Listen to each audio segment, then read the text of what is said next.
ನನ್ನಲ್ಲಿ ಕೆಟ್ಟ ಗುಣಗಳು ಜಾಸ್ತಿ ಇತ್ತು, ಒಳ್ಳೆ ಗುಣಗಳು ಕಮ್ಮಿ ಇತ್ತು ಅಂತ ಕಾಣುತ್ತೆ.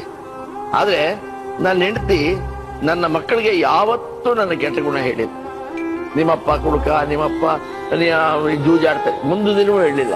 ನಿಮ್ಮ ಅಪ್ಪನ ಮೊಮೆಂಟೋಸ್ ನೋಡು, ನಿಮ್ಮ ಅಪ್ಪನ ಶಾಲುಗಳು ನೋಡು, ನಿಮ್ಮ ಅಪ್ಪನ ನಿಂತ್ಕೊಂಡು ಮಾತಾಡ್ತಾರೆ ಸ್ಟೇಜ್ ಮೇಲೆ ನೋಡು ಹೇಗೆ ಮಾತಾಡ್ತಾರೆ, ಕೂತ್ಕೊಂಡು ಬಾಯಿ ಮುಚ್ಕೊಂಡು ಬರೀ ಇವನ್ನೇ ಹೇಳಿ ಹೇಳಿ ಹೇಳಿ ಹೇಳಿ ಇವತ್ತು ನನ್ನ ಮಕ್ಕಳಿಗೆ 50-55 ವರ್ಷ ಆದ್ರೂ ಕೂಡ ನನ್ನ ಎದುರು ನಿಂತ್ಕೊಂಡು ಮಾತಾಡೋಕೆ ಹೆದರ್ತಾರೆ. ಯಾಕೆಂದ್ರೆ ಅವಳು ಕೊಟ್ಟು ಪಟ್ಟ,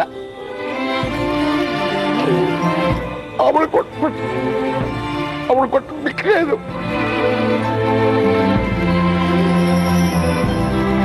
ಅವಳ ಭಿಕ್ಷೆ ಕೊಡ್ತಾ ಹೋಗಿದ್ರೆ ಇವತ್ತು ಅಲ್ಲ ಅದು ನಂದು ಕರ್ತವ್ಯ ನಾನು ಮಾಡಿದ್ದೀನಿ. ಅದಕ್ಕೆ ಯಾಕೆ ಅಷ್ಟೊಂದು ಎಮೋಷನ್ ಆಗ್ತೀರಿ? ಬೇಕಿಲ್ಲ, ಎಲ್ಲರೂ ಸಾಮಾನ್ಯವಾಗಿ ಗೃಹಿಣಿಯರು ಮಾಡ್ಬೇಕಾದ ಕೆಲಸ ಅಷ್ಟೇ ಅದು.